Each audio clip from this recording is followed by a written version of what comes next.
After a devastating meteor shower, the apocalypse beckoned as foreign elements sparked deadly mutations in animals, and microorganisms invisible to the naked eye unleashed countless epidemics.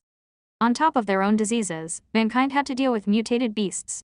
Threats loomed everywhere, and a torrent of microbiological mutations lurked as illness and disaster halted progress and curbed productivity. Bustling cities were reduced to ruins and vast plots of fertile land turned to hellish wastelands.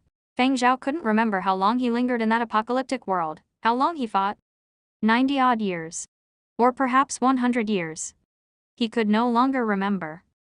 Before the apocalypse, he was a somewhat well-known composer whose career was on the rise. Just as he was about to release what he considered his best work, the mother of all wars arrived. He fled for survival and led troops into battle. When conquered lands were recovered one after another, people thought the war would end soon and prosperous times would emerge. Yet this was when he collapsed, in the darkness before the dawn. If you don't have the determination to fight to the death, then this war will certainly be lost. That's why Earth's population has dwindled from 8 billion to 80 million. Old Zhao, say, do you think we will win? We will. I'm not afraid of death, but I am afraid of a Pyrrhic victory. We will win. That's good. When we win, I'm going to find a place and start herding again. Boy, how I loved the ranch where we lived when I was a kid, the blue skies and the green pastures. What about you, old Zhao? Are you going to relaunch your career as a composer? Relaunch. I never stopped in the first place. In Feng Zhao's head, a conversation he once had with his comrade Sumu suddenly popped up. The cries of his men facing imminent death and the howls of the mutated animals began to fade. The extreme pain from decades of illnesses and deadly wounds had been wiped from his memory as his body began to recover its senses. The vitality of a withered tree that meets the spring was confusing to Feng Zhao. After all, he was more than 100 years old, an emaciated old man with damaged fingers. Even though his body had mutated and strengthened as a function of his immune system, he was still bogged down by injury and illness. He was also an old man. He felt like an overheated engine all the time and could no longer relax at will. Just when Feng Zhao was about to carefully feel out his body, his brain was assaulted by a pain resembling pricking needles and barraged with images he couldn't recognize, crowding his head to its breaking point. As he gradually gained control of his body, Feng Zhao's eyelids spasmed and he sat up to take deep breaths. The overloading of his brain blurred his vision, but as his headache faded, his vision resumed too, and Feng Zhao took in his unusual surroundings acutely. With instincts and sensitivity honed from countless battles, Feng Zhao could tell without looking that he was in a foreign location. No. It wasn't an unknown location. A scene appeared in his mind, a seemingly very familiar scene. This is where he used to live. He was Feng Zhao and not Feng Zhao at the same time. He died in that end of days war, but now he was reborn into the body of another person also called Feng Zhao. He survived. Feng Zhao raised his hands and examined his 10 young, intact fingers. He dangled his legs, which were weak but felt no pain. This was a young and healthy body. Feng Zhao's brain contained his own memories. The battles that led to his death were crystal clear, as were his nearly 100 years of fighting and being on the run. But at the same time, he was also equipped with the memories of his new host body. This young man, also named Feng Zhao, was merely 23 years old and was about to complete his tertiary studies. He was a young composer. Unfortunately, he was dumped after graduation and cheated just when he started his new job. A friend he considered a blood brother betrayed him and stole 3 months' worth of his work. Succumbing to the blows, this man chose the final resolution: suicide. Feng Zhao was puzzled. Apocalypse had been avoided. Why would anyone give up on life in such a beautiful world? After all, it was merely a case of heartbreak, piracy, and betrayal. So what? Did the world fall apart? People who lived during the end of days tried so hard to survive, and this boy took his life over such petty matters. People from the end of days wouldn't get it. But after all, these were peaceful times after what was thought to be the end of days. People thought differently in times of peace. Feng Zhao also lived during peacetime, but it was too long ago and such good memories had already blurred by a giant sea of bloodshed. How did people from peacetime think? Never mind. What has happened has happened. As Feng Zhao canvassed the memories of his host body, exasperation mixed with pity. Someone who chose to resolve things like this was too cowardly. It was a form of avoidance. The host was dead, and yet the person who poached his work was living happily and enjoying greater status. Was his death worth it? In any case, Feng Zhao felt it wasn't. Current grievances were best avenged in the present. Who knew if there was an afterlife? The original owner of his body was afraid to confront his circumstances, but Feng Zhao was different. Someone who had endured the end of days naturally had a different temperament than people from peacetime. The more memories he uncovered, the more amazed Feng Zhao was. There really was a new world. All those years of battle and all those of years of hellish living were worth it. While searching the memories of his new body, Feng Zhao remained vigilant toward his surroundings as well. Even when he was in a safe environment, Feng Zhao couldn't relax. It was an old habit cultivated during the end of days, which was also why he was able to survive for so many years. As a whining sound from nearby grew, Feng Zhao stopped searching his new memory and looked over.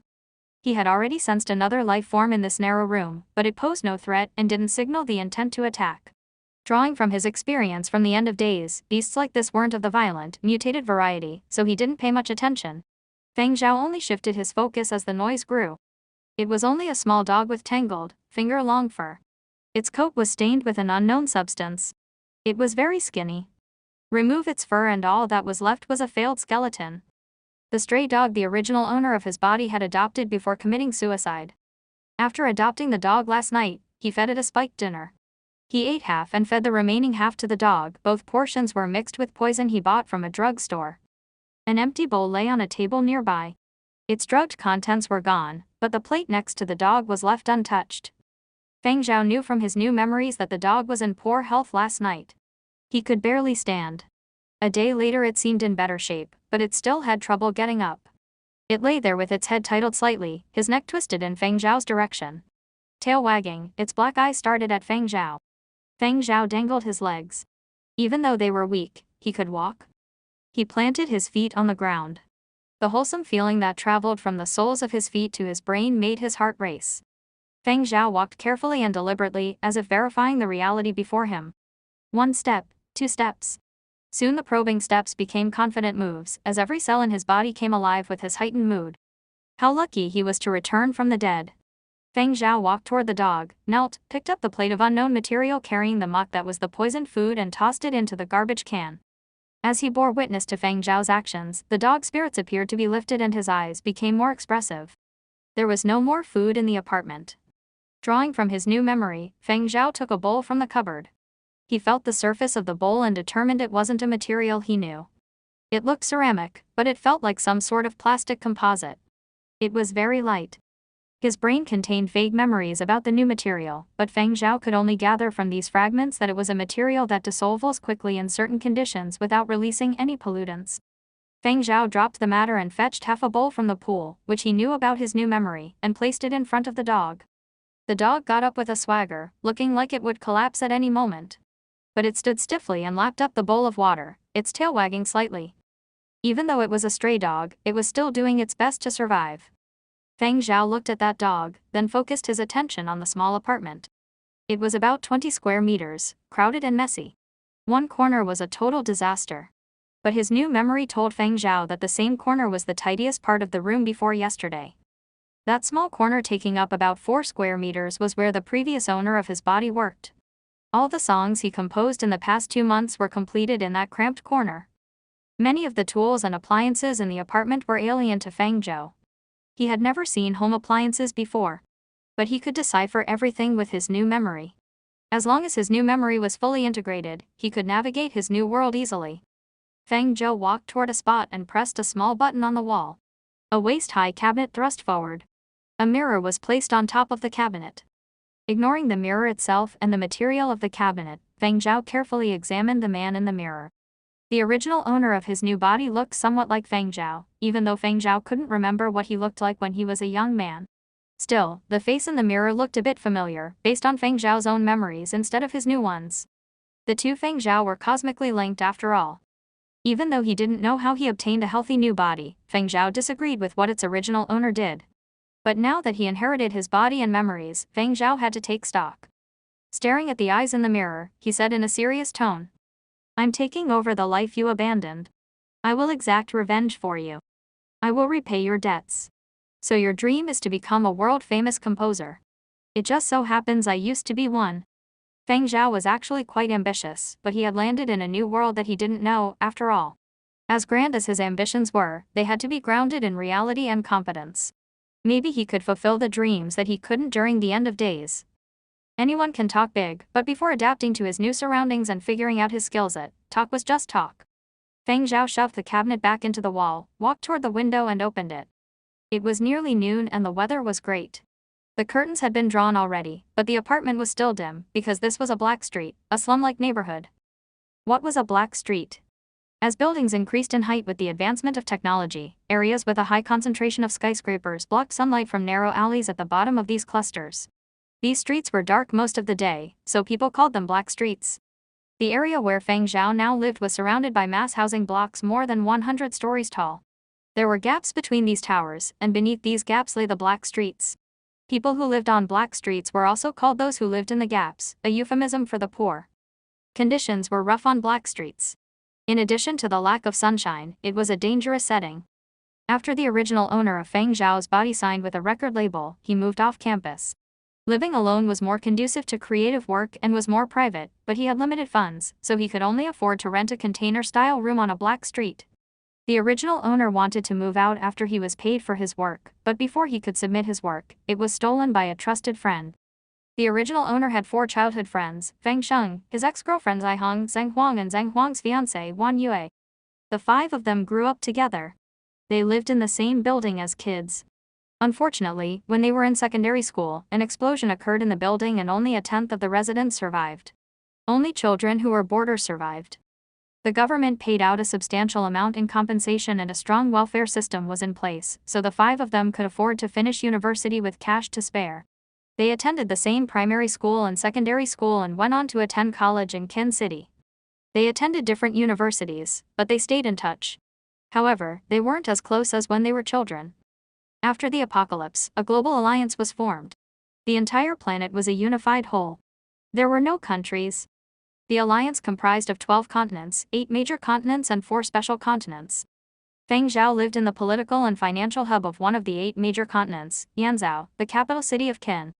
The original owner of the body was the best student among the 5. The university he was admitted to was the best music school in Yanzhou, the Qin Academy of Music. Since the beginning of the new era, the composition department at the Qin Academy of Music accounted for nearly half of Yanzhou's 100 most influential composers. Among them were composers who had global influence. The academy was a dream school for many. Final year students of the composition department were mostly signed by record companies before graduation. The original owner of the body was one such student. Half a year before graduation, he signed a 6-month trainee contract with sci-fi Wing Media, one of Yanzhou's 3 major entertainment conglomerates. During the first 3 months, the original owner of the body ran errands for senior musicians and attended classes scheduled by the company. The second half of the internship was devoted to preparing for the annual new talent competition. How the trainees performed in the last 3 months determined if they would stay on at sci-fi Wing as full-time employees and shape their futures. Sci-fi Wing would allocate resources based on their performance in the new talent competition. But the pieces the original owner had toiled on for the new talent competition were stolen by his childhood friend Feng Sheng. Feng Sheng shared the same family name with the original owner, they were distant relatives. He was a good brother and partner, but he stabbed the original owner of the body in the back at a critical juncture. Caving to the painful blow and the pressure, the original owner committed suicide. Feng Zhao stopped searching his new memory and noticed that it was getting lively outside. The movement of people could be heard everywhere. The apartment was located on the 2nd floor. Right beneath it was a large shop where people could be heard opening shop and moving things. Residents of the building across the street had also opened their windows and were staring outside. Even though it was quite dark, Feng Zhao still examined the street like taking in a rare piece of art. Things had changed so much since the apocalypse, which was both alien and intriguing to Feng Zhao at the same time. This was the new world. A golden age had emerged after the near apocalypse, also known as the period of destruction. Those old friends who survived the end of the war must have been delighted. The 100-year war, which cost billions of lives, resulted in the prosperous times everyone had hoped for. The noise and the dark should have gotten on his nerves, but Feng Zhao was an untapped bundle of energy. The world he had longed for was afoot again.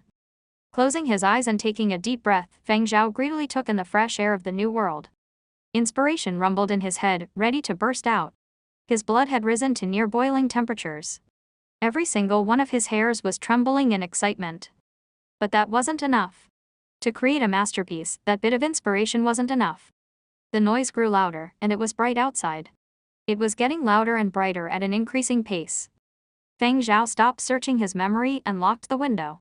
Based on the memory he inherited along with his new body, Feng Zhao knew that the busiest and also most valuable period of the day on a black street, daytime, was about to arrive. He scanned the house and his gaze landed on the bracelet on top of his nightstand for 2 seconds. Feng Zhao darted over and fastened it to his left wrist. This was an item that 90% of people in the New World owned, something like a personal computer terminal. Virtual currency was the norm, so Feng Zhao needed the bracelet to buy things. It also served as the key to his apartment. After he fastened his bracelet, Feng Zhao paused before the door and turned back to scoop up the stray dog, who was staring at him, and brought him along. As he left, Feng Zhao noticed that many others were headed to the first floor, just like him. His building was like a beehive, housing a massive number of residents. Most, like Feng Zhao, also struggled to make ends meet and could afford no more than a tiny, cramped room devoid of sunlight for most of the time. Where tall buildings were clustered, even though it was daytime, the streets below were dark most of the time. People who could afford to move to higher floors. People are always drawn to the light. As for those who couldn't afford an apartment on a higher floor or were handicapped, they set their sights on noon every day, the only time when black streets were briefly graced by sunlight. The people who were rushing downstairs glanced at Feng Zhao quickly and walked past him. They only had a vague impression of him. They didn't know him well, so they didn't bother to say hello. Several of them gave Feng Zhao a curious glance when they noticed he was carrying a dog. Feng Zhao didn't mind and smiled at them in return. The fellow residents were obviously taken aback. They were probably surprised that this usually depressed young man was smiling. The people who went outside around that time to get a tan were mostly elderly. The crowd that emerged from the elevator was mostly made up of stumbling, gray-haired old men and women. As he emerged from the lobby of his building, Feng Zhao noticed that the street was already quite crowded. Major forms of transportation were diverted elsewhere, so black streets were usually free of car traffic. During the day, they were very empty, except for now. As the sun rose, it shined on the lower levels of the mass housing blocks. People who didn't go outside also opened their windows to take in the precious sunshine. Feng Zhao wasn't in a hurry to stake out his spot. Instead, he walked into the shop on the first floor. He was starving. Everything else could wait. Because of the apocalypse, the planetary government of the new era did not impose gun controls initially, lest another major war break out again. In the unfortunate scenario where events unfolded that way, at least people could fight right away. But eventually, the situation grew out of control. Arms became prolific and riots rampant. Several continents went through leadership changes and the planetary government was nearly toppled. That was when gun controls were implemented. Gun controls were especially strict in the past century. It was impossible for the average citizen to own a gun. But Yue Qing, the owner of the shop, was a veteran and one of the few people on this black street that owned arms legally. The punks of black streets didn't dare mess with people with arms, which was the main reason why this shop could operate in peace. When Feng Zhao entered the shop, a yawning Yue Qing gave him a quick glance. He remembered Feng Zhao from yesterday, when the kid was hellbent on killing himself and oblivious to feedback. He thought another black street suicide was in the works, but lo and behold, Feng Zhao showed up again. Yue Qing's line of sight shifted to the dog Feng Zhao was holding. That's right, it was the kid from the yesterday. He saw him take the stray dog home. Several punks who were shopping at his store started a bet on what Feng Zhao would do with the dog, whether it would become a burial item or if he would kill it and eat it. It looked like they were all wrong. Feng Zhao sensed Yue Qing's probing eyes, but his stare suggested curiosity and no ill will, so Feng Zhao didn't react. Drawing from his memory, he bought the cheapest items, 3 thumb-length sealed strips. Their size was misleading, the strips felt like metal in hand. Low-end compressed food. Yue Qing stopped staring and eyed the item Feng Zhao had picked. That's $9. You want them decompressed.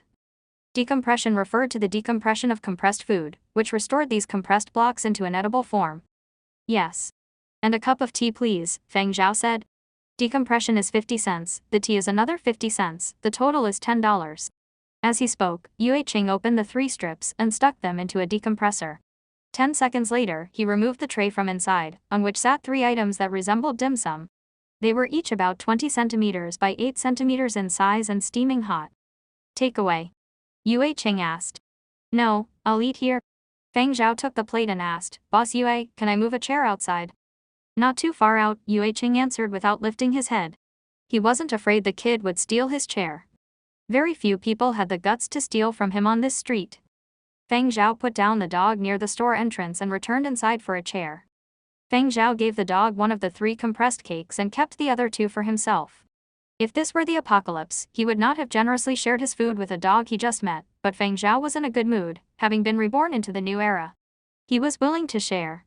Since the original owner of his body adopted it and it did not die, he would keep it for now. The compressed cakes tasted horrible, and the tea was cheap powder-based stuff, otherwise they wouldn't be so cheap. But for someone who had survived the apocalypse, Feng Zhao thought the food was a delicacy. During the end of days, he had to endure famine. Later on, he didn't have to worry about food, but he wasn't picky. Compared to simple and crude food items and the stress of war, compressed cakes were exquisite. Now he could actually sit and enjoy lunch in peace. That already meant the world to Feng Zhao. The noonday sun was already shining, dispersing the gloom and cold of the black street.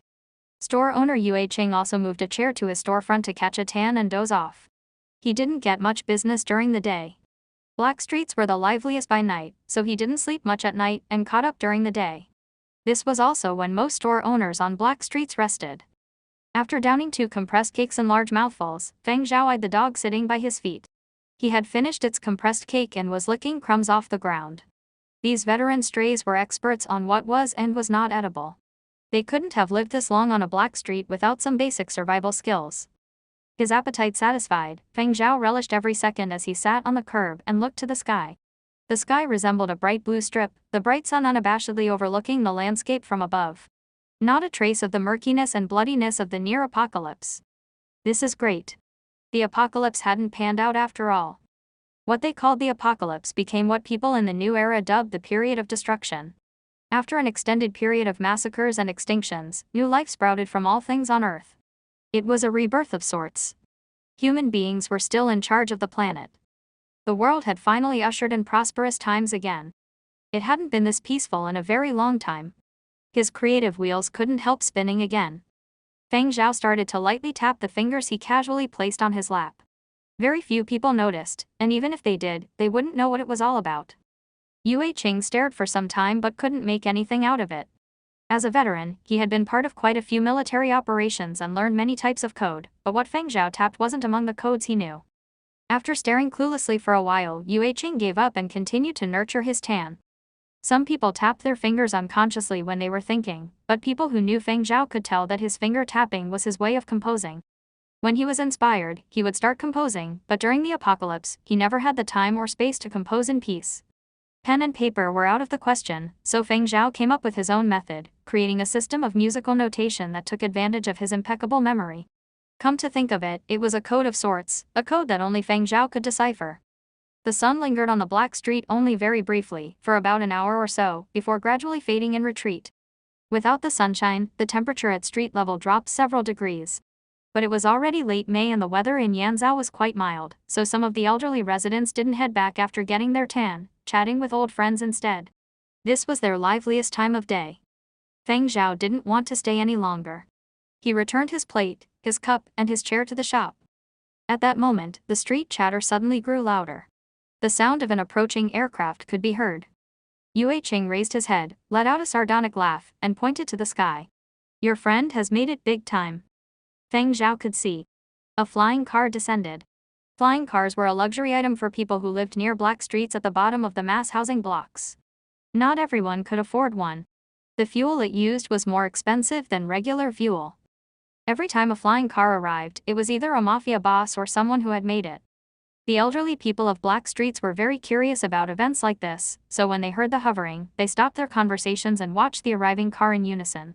They wanted to know who had made it and whether they knew the person. If they did, it would confer bragging rights for another 10 days or so. The people who were sitting on their stools at the flying car's landing spot had already scattered, creating a clearing for its arrival. The flying car was emblazoned with a flashy, gaudy wind graphic with 7 colors. It was a symbol widely known in Qin and even the entire Yanzhou. It's a Neon Culture official car. Was someone signed by Neon Culture? Wow, such great fortune, such great fortune. Neon Culture is loaded. Someone else from our street was signed by one of the big 3 and became a big star. What was his name? I can't remember. Anyway, he is rich now. The 3 leading entertainment conglomerates in Qin were Sci-Fi Wing Media, Neon Culture, and Tongshan True Entertainment. Even though it was clear at first glance that the car was an official company car and not a private vehicle, they were talking about the famed Neon Culture here, one of the big 3. Who would worry about money after joining Neon Culture? The entertainment industry was a gold mine. That was what the masses thought. Signing with neon culture equaled a change in fortunes, which equaled rolling in cash. That was what most people living on black streets thought. The original owner of the body had signed with Sci-Fi Wing Media as an intern 6 months before graduation. As for this childhood friend of his, he wasn't much of a student and his school wasn't as prestigious as Kin Academy of Music, so he wasn't signed with graduation right around the corner. But now, things were different. People changed. As Feng Zhao watched the person who emerged from the flying car, his new memory gave him the lowdown on the passenger. Feng Sheng was a childhood friend of his body's original owner. They were friends who kept no secrets. The original owner was even contemplating using his connections to get his friend hired at Sci-Fi Wing after the new talent competition, if not as an artist then as an assistant. In any case, he wouldn't be unemployed. Yet he was stabbed in the back by his friend in the end.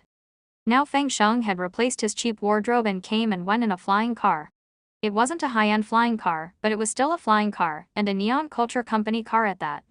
That was enough to draw attention on a black street. Feng Sheng stole the fruit of his friend's hard work and leveraged it into a contract with Neon Culture. It looked like Neon Culture was happy with the songs Feng Sheng submitted, otherwise, they wouldn't have sent a car. Feng Zhao had seen plenty of folks like that, people who had no talent but who knew how to scheme. As Feng Sheng emerged from the flying car, he reveled in the jealous gazes thrown his way. Being the center of attention made him feel like a star, so when Feng Sheng got out, he was giddy with delight until he saw Feng Zhao standing at the store entrance. His mood instantly soured. When Feng Sheng saw Feng Zhao standing there, he was awfully surprised. Based on his understanding of his friend's personality, coupled with the gossip he had gleaned from a few punks on the black street, Feng Zhao should have committed suicide today. Even if he hadn't, he'd be holed up in his apartment brainstorming a solution, or mired in an endless bout of bitching and self-pity. Who would have thought he'd be in the mood to get a tan? Had this dumbass composer lost it? What was even more surprising was Feng Zhao's state of mind. There wasn't any despair, self-pity, or any sign of madness from the pressure. Instead, he looked like nothing had happened, as if his work hadn't been stolen and he wasn't dealing with a predicament. That sent Feng Sheng into a panic. What exactly had happened to Feng Zhao? Feng Sheng's probing gaze didn't linger and he didn't dare look Feng Zhao in the eye. Feng Zhao's eyes projected an eerie look of calm. They looked like a bottomless ocean that would sprout a monster at any given moment. It gave him the chills. But Feng Sheng didn't think he had done anything wrong. Who didn't look out for their own interests? Why wouldn't he capitalize on a golden opportunity? It wasn't that he didn't have a history with Feng Zhao, but compared to the huge benefits he had reaped, their relationship wasn't worth a mention. At least, that was what he thought. What are you looking at? Hurry up and pack your things so we can head back to the office. Don't waste your time here, the driver who emerged from the car urged as he scanned the bystanders on the black street in disdain. Oh, okay. Feng Sheng stopped procrastinating and rushed to the elevator, his silhouette cutting an awkward figure as if he were avoiding something. After Feng Sheng stole the 3 songs from Feng Zhao, he had applied to Neon Culture. Their recruiters liked what they saw and signed him. Neon Culture was indeed happy with the scores that Feng Sheng had submitted, paying him in advance and even arranging for new living quarters. Feng Sheng was there to move. He lived on the 5th floor. Even though the conditions were slightly better than Feng Zhao's surroundings on the 2nd floor, the 5th floor was still considered a lower floor at the mass housing block. It was still dirty, messy and crappy. When he found out he could move out, Feng Sheng wasted no time in asking for a chauffeured company car. His mind preoccupied, Feng Sheng appeared out of sorts. When he emerged from the building after collecting his things, Feng eyed the shop again and didn't see Feng Zhao, much to his relief. He immediately thought he was too timid and didn't need to be afraid of Feng Zhao. He was worried that Feng Zhao would report the theft of his songs, but when he was packing, he pondered the matter again and concluded he had nothing to fear. He had uploaded the 3 songs first and they were registered under his name. Legally speaking, he was their rightful composer and owner. Even if Feng Zhao wanted to sue, he still had nothing to fear. When Feng Zhao was busy composing, he had already covered his tracks. How could Feng Zhao sue without evidence? Moreover, Feng Zhao didn't have money to sue. He had enough trouble paying for food and clothing, maybe he didn't even have next month's rent. How could Feng Zhao sue him? Would he borrow money from Zheng Huang and Wan Yue? Feng Sheng despised those 2 indigents, they were no threat. All he had to do was stick to his claim that he wrote those 3 songs. Before he got into his car, Feng Sheng glanced at the black street again, his line of sight focusing on the windows of Feng Zhao's 2nd floor apartment. The windows were shut tight and darkened. He couldn't tell if anyone was in. Feng Sheng took a deep breath and ducked into his car. From now on, he had nothing to do with shitty neighborhoods like this black street. Bye-bye poverty and hello riches. On to the pinnacle of his life. Be it Feng Zhao or black streets, he didn't have to deal with them anymore. He had qualified for the new talent competition. His future lay in the glittering song chart of the new talent contest. On one hand, Feng Sheng departed brimming with ambition, leaving behind the endless chatter on the black street, while Feng Zhao didn't bog himself down with thoughts about Feng Sheng either. Perhaps everyone encountered loyalty and betrayal in their lives. In the apocalypse, such events were even more common. Familial love could turn into deep-seated hatred in an instant. Revenge had to be exacted for the body's original owner, but the most pressing task of the moment was to compose a new song for sci-fi or Wing Media. If he missed his deadline, not only would he lose the great job he was on the cusp of landing, he would also miss out on this season's new talent contest. Life would be more difficult as a result. It was the end of May. Each season of the new talent contest lasted 3 months, and the contest was rebooted every 3 months. The new Pioneers chart reserved for newcomers would also only be compiled for another month. This time of year was when the competition among newcomers was the fiercest. It was also when the major record labels pushed their trainees the hardest. Fame and riches were guaranteed for those who made it. The road ahead would become smoother. Their record labels would promote them with maximum effort without prompting. But if they didn't shine in the new talent contest, then industry insiders would cast them aside as poor prospects. Their careers would stall. The original owner of the body took the contest very seriously.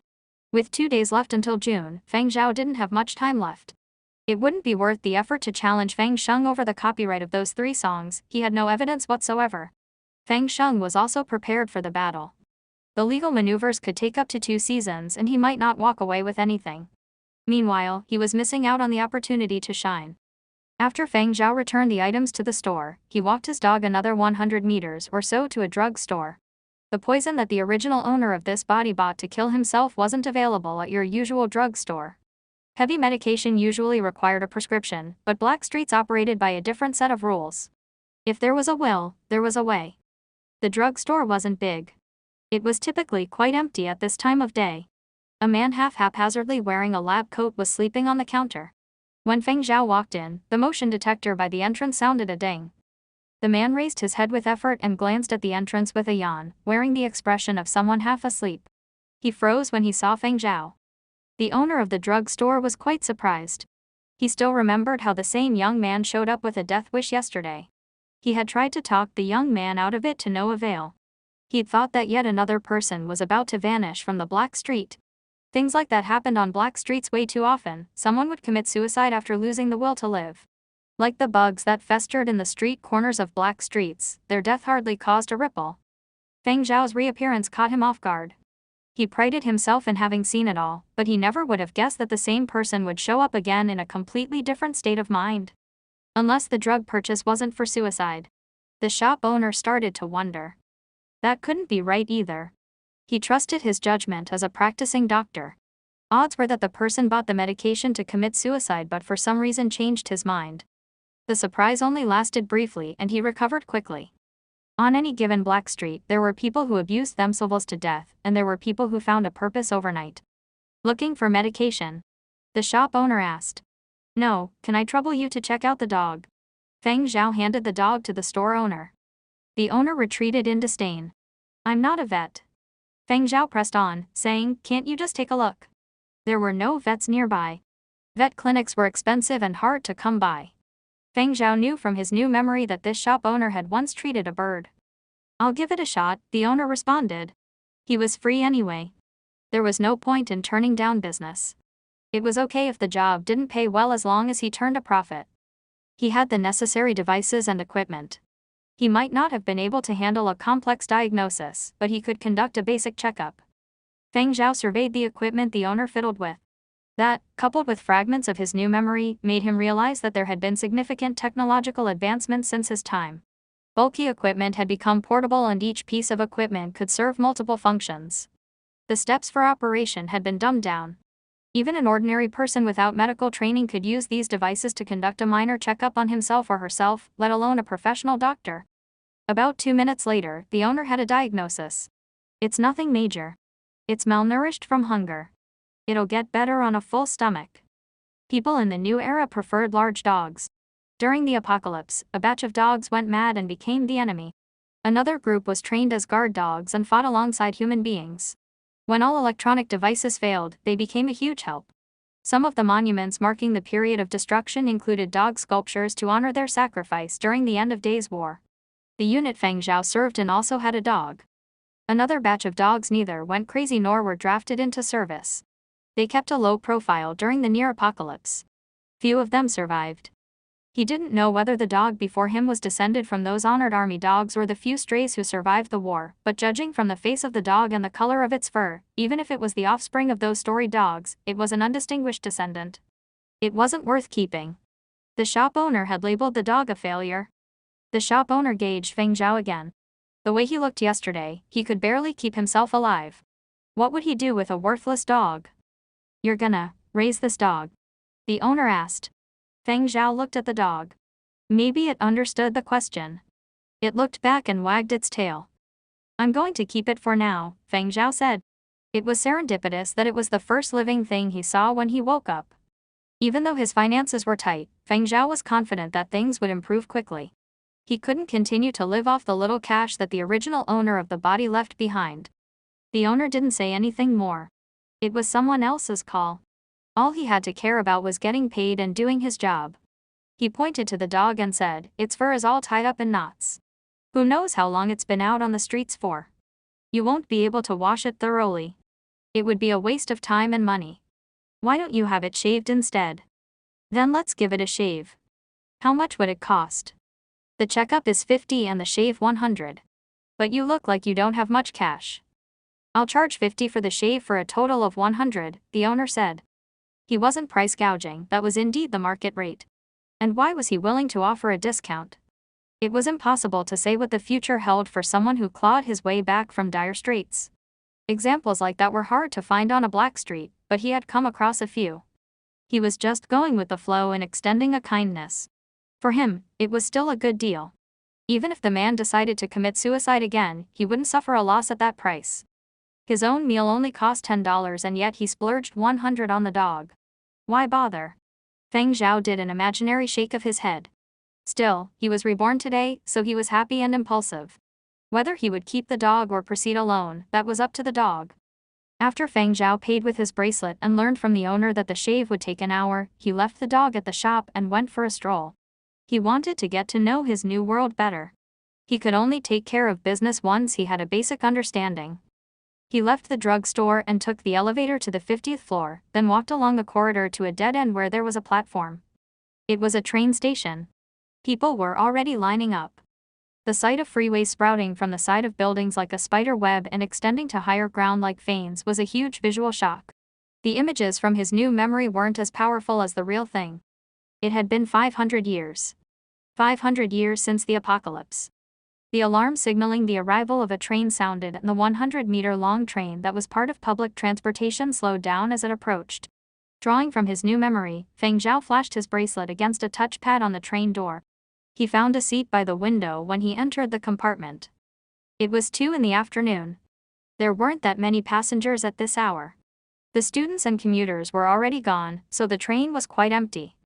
The skyscrapers became a blur as the train sped along. The area was filled with mass housing blocks. They were built flush against each other, not leaving much space in between. Otherwise there wouldn't be so many black streets. But once the train left the neighborhood, the horizon opened up instantly. Sunshine refracted through the train windows sporadically. On distant buildings, silhouettes shimmered on huge screens. Celebrities, ads, marketing campaigns. While technology advanced in leaps and bounds, so did the entertainment industry. After the apocalypse, everything moved forward at an increasing speed. Feng Zhao couldn't find any trace of the near apocalypse and the times leading up to it. "Look, it's Miyu. Gorgeous. My idol. The bracelet she endorsed has sold out. I couldn't place an order online. I hear Miyu is about to stage a concert. Have you bought tickets yet? The online scalping is insane." Feng Zhao took in the giant screen hanging to a distant skyscraper as he listened to the discussion between several young women sitting in front of him. On the screen, a young woman with a nearly perfect body was dazzling viewers with her beauty. Every smile and every wink suggested an irresistible charm. Not a single flaw could be found on her pretty face. Her full figure exuded infinite sexual energy. Staring into those kind, sparkly eyes, anyone would easily miss a heartbeat. She was indeed a beauty. Feng Zhao agreed on that much. During the near apocalypse, survival was the top priority. Man or woman, no one had the time to tend to their appearances.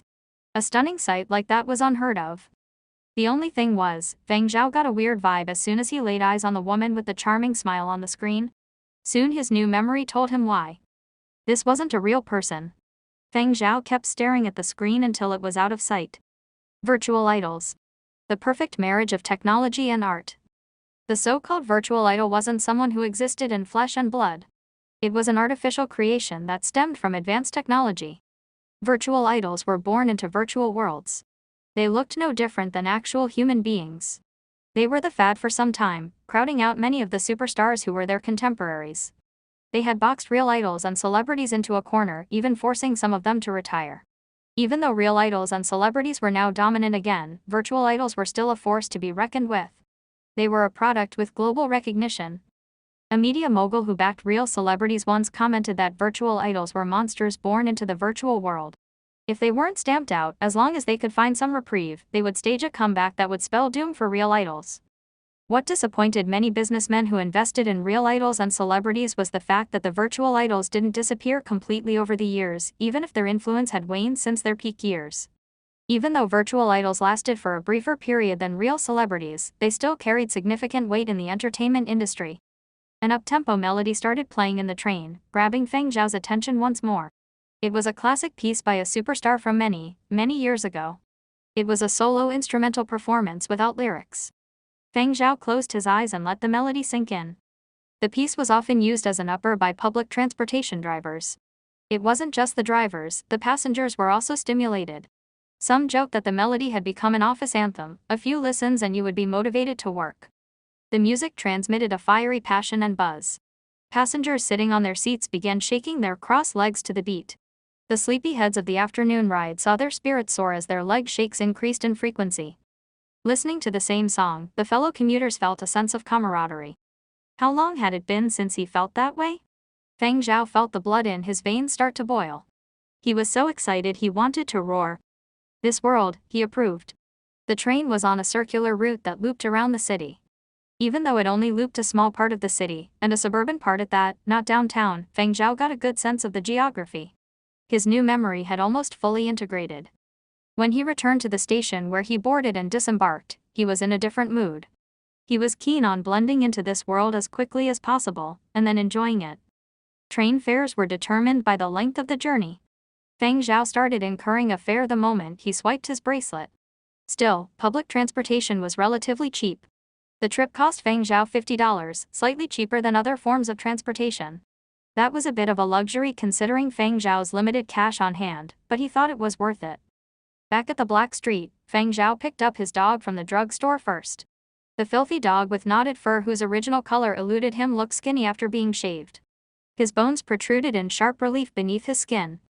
The dog looked unsettled after its shave. Likewise, the owner of the drugstore was also pale. "Your dog almost jammed my clippers," the owner complained to Feng Zhao.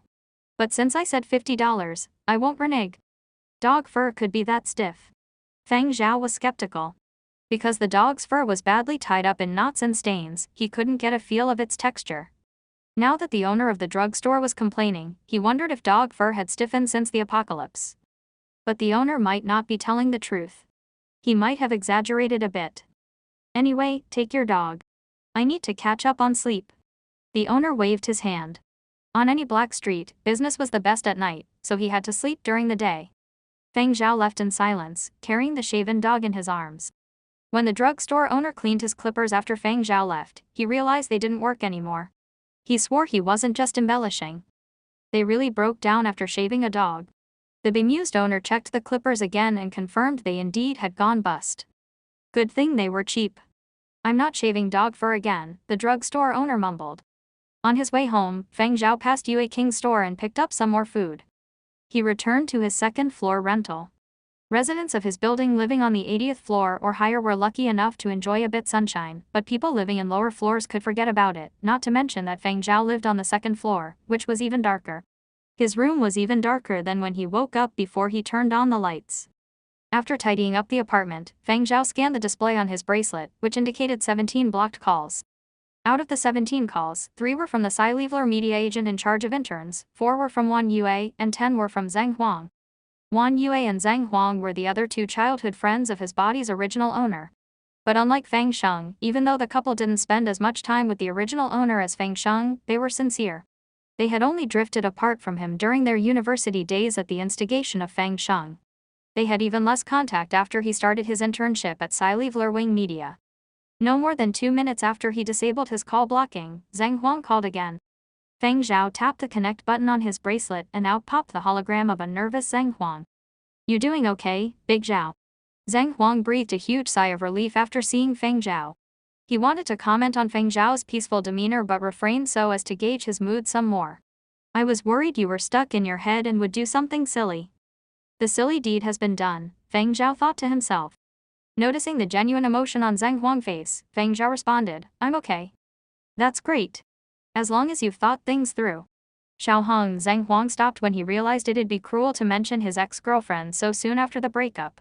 He shifted gears and said, "That scumbag Feng Sheng must be pleased with himself." "Big Zhao, are you going to sue him? He could fool an outsider but not us. Those are clearly your songs. Someone of Feng Sheng's talent couldn't have possibly composed them." "No need for now," Feng Zhao said. "If you're worried about money, Wan Yue and I still have some savings left." "Really, there's no need.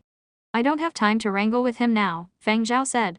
"The new talent contest has begun. I need to catch up." Zhang Huang was dumbfounded. He never would have thought that Feng Zhao would still make a run for it this late in the game. 2 months had passed in the current season of the new talent competition. Only one more was left. Entering in June was doable, but Feng Zhao didn't have any presentable material to submit. Zhang Huang was skeptical, but since Feng Zhao had found his mojo again, Zhang Huang didn't want to rain on his parade. As long as Feng Zhao could survive this rough patch. "In that case, go get him. Let us know if you need anything. Do you have enough money?" After blurting out the question, Zhang Huang worried he would hurt Feng Zhao's pride. After all, Feng Zhao hated it when people mentioned his tight finances. Before Zhang Huang could explain himself, Feng Zhao said, "I still have a bit of cash. It'll last me for another month or so." "Oh, that's great. But you have to let us know if you end up in a tight spot." "Got it. I'm going into lockdown mode starting today." Lockdown was slang favored by creative types. It meant they had to immerse in their work and tune everyone and everything out. Zhang Huang knew that meant Feng Zhao was getting ready to compose again and that he shouldn't intrude unless it was urgent. Feng Zhao had been in that headspace before, but when Feng Zhao gave them the heads up in the past, he sounded resentful. Now he didn't, he just spoke matter-of-factly. Zhang Huang was glad to see that Feng Zhao didn't resent him and Wan Yue after Feng Sheng's betrayal, actually seeming friendlier instead. The 5 of them had grown up together through thick and thin. Zhang Huang was the oldest of the group. After they were orphaned, he felt responsible for the rest of the group, like an older brother. Still, as they grew up, the 5 of them drifted apart. Yet Zhang Huang had still been worried after what happened. Feng Zhao didn't live on campus and hadn't told them where he lived. They hadn't known where to look. Feng Zhao hadn't answered his phone either, so Zhang Huang and Wan Yue had been at a loss. Now that he had confirmed Feng Zhao was stable, Zhang Huang could finally relax. After hanging up on Zhang Huang, Feng Zhao looked up his agent Duang's number and placed a call. As soon as the call went through, a furious-looking Duang lashed out. "Feng Zhao, what the hell is going on? You still want to become a permanent employee? Are you giving up on the new talent contest? What's the date, huh? It's nearly June." "June. Do you know what that means? It's cutthroat time for this season's new talent competition. Out of our 10 interns, 6 have entered the contest. Of the 4 who haven't, 3 have already submitted their songs. They've finished recording and will launch their singles tomorrow. You're the only one left. Where's yours, Feng Zhao?" "I'm not finished yet," Feng Zhao responded. At this juncture, any other comment was bullshit to the volcanic Duang. What Duang wanted were results. Other circumstances like whether your work was stolen or not, those didn't fall within his purview. Duang glared in disbelief and took a deep breath. In the hologram, his bulging eyes stared at Feng Zhao as if they were about to erupt. In the end, Duang maintained his temper. It wasn't that he didn't want to chew Feng Zhao out, he didn't want to waste time. Duang said emphatically, 10 days? If you can give me something in 10 days, I'll sign you up for the contest. I'll save a spot for you. If not, you're gone." He hung up before Feng Zhao could respond. Feng Zhao wasn't upset by Duang's temper. Duang was furious that Feng Zhao hadn't turned in his songs after all this time and he couldn't get through to him by phone. He had to do his job and couldn't pretend nothing was going on. He had finally reached Feng Zhao, but still came away empty-handed. Naturally, he couldn't be in a good mood. Even though Duang sounded harsh on the phone, Feng Zhao knew from his new memory that his agent was on his side. He had lobbied for the 10-day extension. If it were any other agent, he wouldn't have gotten 5 days, let alone 10. He might have even been fired by now. The new talent contest Duang referred to, its centerpiece was the new Pioneers chart, a listing coveted by all newcomers. Not everyone qualified for the chart. Candidates had to be signed by a record company and vetted. Most were eminent music school graduates or fresh graduates. There were also a few standouts who were signed when they were still in school. Many companies who hadn't signed newcomers also followed the chart closely, hoping to scavenge among the leftovers. They were hoping to bag a promising newcomer or poach one from another company. Speaking of the new Pioneers chart, you had to mention one more thing. The birth of virtual idols was great for composers. Who cared about the singer? The companies that created virtual idols could engineer a voice. Any technician could turn a toad's croak into a heavenly cry. So in contrast, record labels that focused on virtual idols placed a greater premium on their technical and creative expertise. Any virtual idol release on the new Pioneers chart shined the spotlight on the composer. It was a huge opportunity for aspiring composers new to the music industry. It was a battle between newcomers as well as a battle of company resources. Feng Zhao got online on his bracelet. Just as Duang had said, among the interns who signed with Sci-Leveler Wing Media at the same time he did, 6 had qualified for the new talent contest and 5 had already made the top 50. As long as the company kept promoting them, their songs would become even more popular. They would end the competition ranked even higher. Like and subscribe.